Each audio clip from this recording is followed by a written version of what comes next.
বন্ধুরা, ধরো যদি আমি বলি তোমার ভেতরে এমন এক গোপন শক্তি আছে যেটা এখনও ঘুমিয়ে আছে, কিন্তু যদি তুমি একবার সেটা জাগিয়ে তুলতে পারো তাহলে তুমি যে কোনো মানুষকে নিজের ইচ্ছে মতো কাজ করাতে পারো, ইভেন এমন কিছু যা সে নিজেও জাগ্রত অবস্থায় করতে পারতো না। মানে তার ভিতরে সেই সামর্থ্য হয়তো নেই, কিন্তু তুমি যখন তাকে নিজের প্রভাবের মধ্যে নিয়ে আসো তখন তার ভেতর থেকে সেই ক্ষমতাগুলো বেরিয়ে আসে। হ্যাঁ, আমি বলছি সম্মোহনের শক্তির কথা, হিপনোসিসের কথা। আজকের এই ভিডিওতে আমরা জানব সম্মোহন আসলে কি, এটা কিভাবে কাজ করে, সাধারণ মানুষ কি এটা শিখতে পারে, যদি পারে তাহলেই বা কীভাবে। এই সব প্রশ্নের উত্তর ধাপে ধাপে আমরা আজকে জানব। পুরো ভিডিওটাকে অবশ্যই মনোযোগ দিয়ে শোনো। কিছু সাবধানতা বা ঝুঁকিও আছে এর, সেগুলো নিয়েও আমরা আজকের এই ভিডিওতে আলোচনা করব। সম্মোহনের বিজ্ঞান কী? সম্মোহন বা হিপনোটিজম কোনো জাদু নয়, এটা এক ধরনের মেন্টাল সায়েন্স। এই বিজ্ঞান আসলে কোথা থেকে এসেছে? তুমি কি কখনো এমন কারো সামনে বসে এমন অনুভব করেছো যেন তার কথায়, তার চোখের দিকে তাকালেই তোমার মন ধীরে ধীরে শান্ত হয়ে যাচ্ছে, যেন তোমার চারপাশের শব্দ, চিন্তা, দুশ্চিন্তা সব ধীরে ধীরে স্তব্ধ হয়ে যাচ্ছে? বন্ধুরা, এটাই সম্মোহনের শক্তি। আজ আমরা জানব সম্মোহন আসলে কি, এর বিজ্ঞানটা ঠিক কীভাবে কাজ করে। সম্মোহন কীভাবে কাজ করে? ধরো কেউ কাউকে সম্মোহিত করছে, সে আগে তার শরীরটাকে রিল্যাক্স করিয়ে নেয়, শুইয়ে দেয় বা তাকে বসিয়ে দেয়।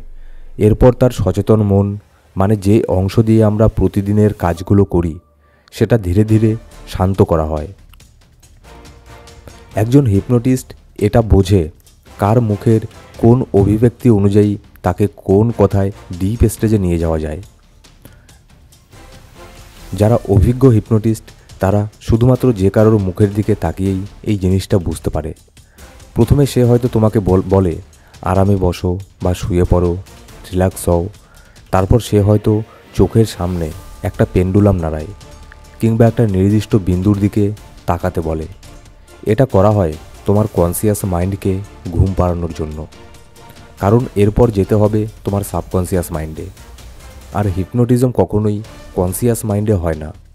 হিপনোটিজম করার জন্য সবসময় সাবকনসিয়াস মাইন্ডকে অ্যাক্টিভ করতে লাগে। যখন তোমার মন দীর্ঘক্ষণ একটা জায়গায় মনোযোগ ধরে রাখে তখন সেটা বোরিং লাগতে শুরু করে, ফলে তা স্লিপ মোডে চলে যায়। আর ঠিক তখনই সক্রিয় হয় তোমার অবচেতন মন। আর ঠিক তখনই তোমার তৃতীয় চোখ বা থার্ড আই জেগে ওঠে। এখান থেকেই জন্ম নেয় সীমাহীন সম্ভাবনা। আমাদের মনের দুটি স্তর রয়েছে, চেতন মন বা কনসিয়াস মাইন্ড, যেটা দিয়ে তুমি এখন এই ভিডিওটা শুনছো, ভাবছো, বিচার করছো। এই ভিডিওটা দেখতে দেখতেও তোমার মাইন্ডে অনেক ধরনের থট আসছে, অনেক ধরনের বিচার আসছে। হয়তো তুমি এটা ভাবছো যে আসলেই কি সম্মোহন কাজ করে, না আসলেই কি এটা কাজ করে না, কাজ করলেও কীভাবে কাজ করে, আমি কি এটা করতে পারবো, এরকম ইত্যাদি নানান ধরনের প্রশ্ন, নানান ধরনের বিচার তোমার মাইন্ডে এই মুহূর্তে আসছে। এটাই হচ্ছে আমাদের কনসিয়াস মাইন্ড, মানে চেতন মন। এবার দ্বিতীয়ত হচ্ছে অবচেতন মন, মানে আমাদের সাবকনসিয়াস মাইন্ড, যে স্তর তোমার ভেতরের বিশ্বাস, ভয়, ইচ্ছে আর স্মৃতিগুলোকে ধরে রাখে। সাবকনসিয়াস মাইন্ডের মধ্যে আমাদের অনেক কিছুই আছে। আমাদের 90% জিনিসই সাবকনসিয়াস মাইন্ড কন্ট্রোল করে।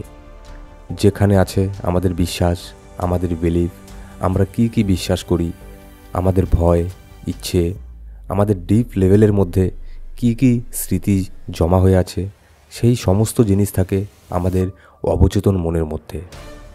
সম্মোহনের সময় ধীরে ধীরে চেতন মনকে ঘুম পাড়িয়ে দেওয়া হয়, আর তখন অবচেতন মন জেগে ওঠে। অবচেতন মনকে যদি কিছু বলা হয়, সে সেটা কোনো প্রশ্ন ছাড়াই মেনে নেয়, সে সেটাকেই সত্যি বলে ধরে নেয়। যদি তোমার অবচেতন মনকে এটার একবার প্রমাণ দিয়ে দেওয়া হয় যে আকাশের মধ্যে কোনো চাঁদ নেই, তাহলে তোমার সাবকনসিয়াস মাইন্ড, তোমার অবচেতন মন সেটাকে কোনো লজিক ছাড়াই এটাই ধরে নেবে যে কোনো চাঁদ নেই আকাশে। কারণ আমাদের সাবকনসিয়াস মাইন্ড কোনো লজিক, কোনো সায়েন্টিফিক প্রুফ এই সব জিনিসের ধার ধারে না। সেজন্যই আমরা সম্মোহনের শিকার হয়ে যাই, কারণ তখন আমাদের মধ্যে অবচেতন মন জেগে ওঠে। আর অবচেতন মনকে যা বলা হয় সে সেটাকেই সত্যি বলে ধরে নেয়, আর তখনই কাজ করে হিপনোটিজম। অবচেতন মনকে যদি কিছু বলা হয় সে সেটা কোনো প্রশ্ন ছাড়াই মেনে নেয়। সে বলে না এটা কি সত্যি হবে, সে বলে না আমি পারবো তো, সে শুধু বলে ঠিক আছে। এই জন্যই সম্মোহনের সময় বলা যে কোনো কথা বা বিশ্বাস সোজা আমাদের অবচেতন মনের মধ্যে ঢুকে যায়, এবং তখন সেটাই হয়ে ওঠে আমাদের বাস্তবতা। তুমি জানো, আমাদের 95% কাজ চলে অবচেতন মনের মাধ্যমে। আমরা যা ভাবি, করি, ভয় পাই, বিশ্বাস করি, তার বেশিরভাগই আমাদের অবচেতন মনের দ্বারা প্রভাবিত।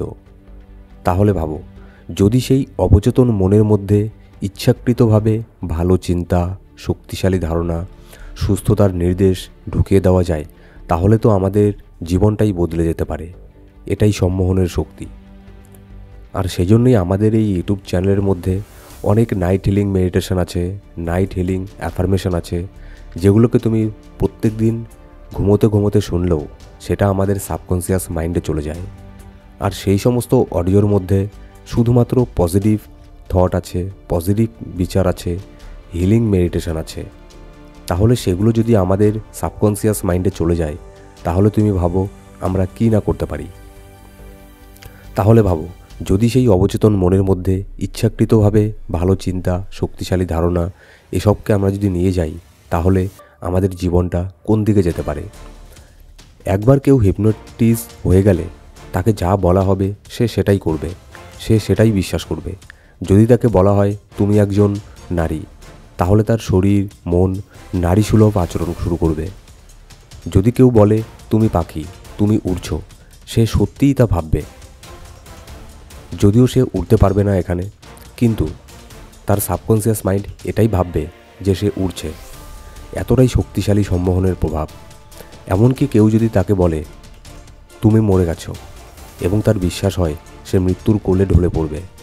অর্থাৎ সম্মোহনের মাধ্যমে কেউ মরেও যেতে পারে।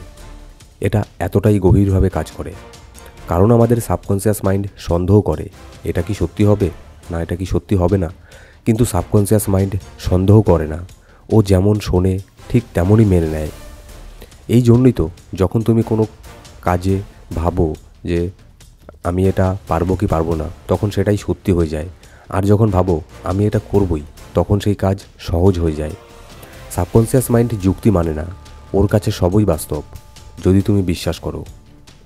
একজন যদি এমন কোনো রোগে ভোগে যেটার কোনো চিকিৎসা নেই, এবং সম্মোহনের মধ্যে তাকে যদি বলা হয় তুমি সুস্থ, তাহলে তার শরীর নিজেই তাকে নিরাময় করে ফেলবে। অন্যদিকে কাউকে সম্মোহন করে যদি বলো তোমার অমুক রোগ আছে, তাহলে শরীর সেটাকেই মেনে নেবে। তাই সাবধানতা দরকার। সম্মোহনের মাধ্যমে সুস্থতা আনা যায়, আবার অসুস্থতাকেও নিয়ে আসা যায়। এটাই এর গোপন এবং বিপজ্জনক একটা দিক। কল্পনা করো, তোমার মাথার উপরে সহস্ররার চক্র থেকে একটা নীল আলো বা শক্তির রশ্মি নেমে আসছে সোজা থার্ড আইতে। ওই আলো বা শক্তিকে তুমি অনুভব করো, ভাবো এই আলো তোমার ভিতরের শক্তিকে জাগিয়ে তুলছে। এই ইমাজিনেশনের অভ্যাস করলে ধীরে ধীরে তুমি বুঝতে পারবে তোমার চিন্তা, অনুভব সব কিছু বদলে যাচ্ছে। তোমার ইচ্ছাশক্তি ক্রমে বাস্তবতায় রূপ নিচ্ছে। কিন্তু এর কিছু সাবধানতাও আছে। তবে মন যদি শুদ্ধ না হয়, এই শক্তি বিপজ্জনক হতে পারে। যদি তোমার ভেতরে নেতিবাচক চিন্তা থাকে, সেটা বাস্তবতায় রূপ নিতে পারে। কিন্তু তখন তুমি এমন জিনিস দেখতে শুরু করবে যেগুলো স্বপ্ন না বাস্তব তুমি সেটা বুঝতেই পারবে না। সেজন্য অনেকেই বলে যে থার্ড আই মেডিটেশন কিংবা এই সমস্ত যে শক্তিগুলো আছে এগুলোকে জাগ্রত করার সময় অনেকেই তার মেন্টাল স্টেটকে হারিয়ে ফেলে, অনেকেই পাগল হয়ে যায়। কারণ তার সাবকনসিয়াস মাইন্ড সেই যে নেগেটিভ জিনিসগুলো আছে সেগুলোকেই বিশ্বাস করা শুরু করে দেয়। সেই জন্য এগুলোর একদম গভীরে হঠাৎ করে যাওয়া যায় না। প্রত্যেকটারই একটা স্টেপ আছে। স্টেপ বাই স্টেপ গেলে এই সব জিনিসগুলো কোনো নেতিবাচক প্রভাব ফেলতে পারবে না। আর আমাদের সাবকনসিয়াস মাইন্ডকে অ্যাক্সেস করার সবথেকে সহজ আর সেফ রাস্তা হলো ভিজুয়ালাইজেশন, অ্যাফার্মেশন, মেডিটেশন। আর এই সমস্ত প্রত্যেকটা টপিকের উপরে আমাদের এই ইউটিউব চ্যানেলে অনেক ভিডিও আছে, তুমি সেগুলো দেখলে আরও অনেক কিছু বুঝতে পারবে। তাই বন্ধুরা, এই সম্মোহনের বিজ্ঞান খুবই শক্তিশালী, কিন্তু এর ব্যবহার হতে হবে দায়িত্বশীলভাবে, পবিত্র মনে, শুভ উদ্দেশ্যে। মনকে শুদ্ধ করো, চিন্তা শুদ্ধ করো, তবে এই শক্তি তোমার জীবনে আশ্চর্য বদল নিয়ে আসতে পারে।